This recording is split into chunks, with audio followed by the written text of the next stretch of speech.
How's it going everyone, Shifty here, and I'm back with my weekly vendor video. In these videos, I like to show off all of the vendor armor rolls for the week and talk about some standout pieces. You'll notice some of the rolls in the background footage right now, and I'll let the rest of those play out at the end of the video. So I'll start with any notable armor rolls for each class, and then I'll move on to Banshee's weapons. I do want to note that those weapon rolls will change at 7 PM Central Time on Wednesday.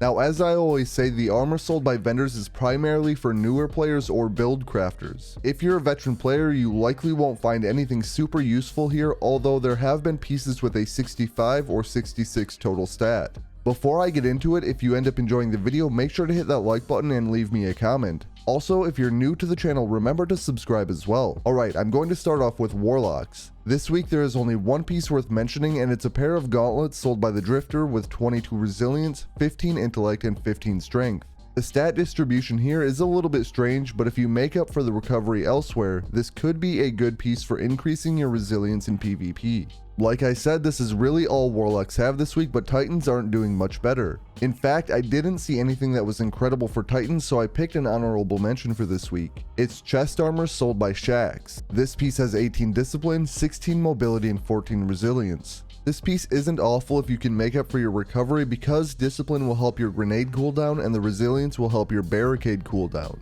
Now, hunters this week have a few solid options. Failsafe has chest armor with 28 mobility and 19 intellect. While the recovery is lacking here, if you masterworked and added a mod, this piece could have 40 mobility alone. That's incredible for hunters since it reduces the dodge cooldown.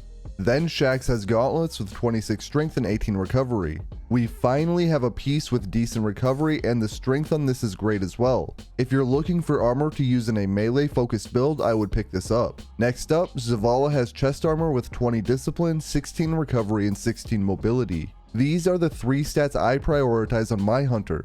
Discipline and mobility help with grenade and dodge cooldown, while recovery helps with health regeneration. The last piece I recommend for the week is a helmet sold by the Drifter. This has 30 recovery, 11 discipline, and 11 strength. The real standout stat here is the recovery. When you masterwork this and add a mod, it will max the recovery at 42. That much recovery from any single piece of armor is something to consider. Alright, let's move on to Banshee's weapons. Remember, these perks will change at 7 PM Central Time on Wednesday. I'll make a pinned comment or a short update video when they do change. This week there is a solid Toil in trouble. It has decent barrel perks.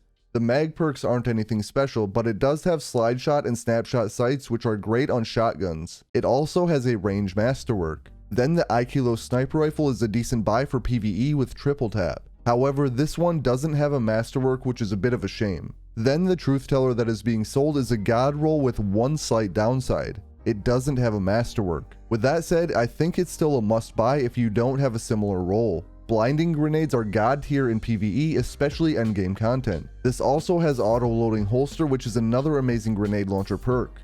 And to top it all off, it has disruption break. The last weapon I recommend is the memory interdict. This has two things going for it: the spike grenades and chain reaction.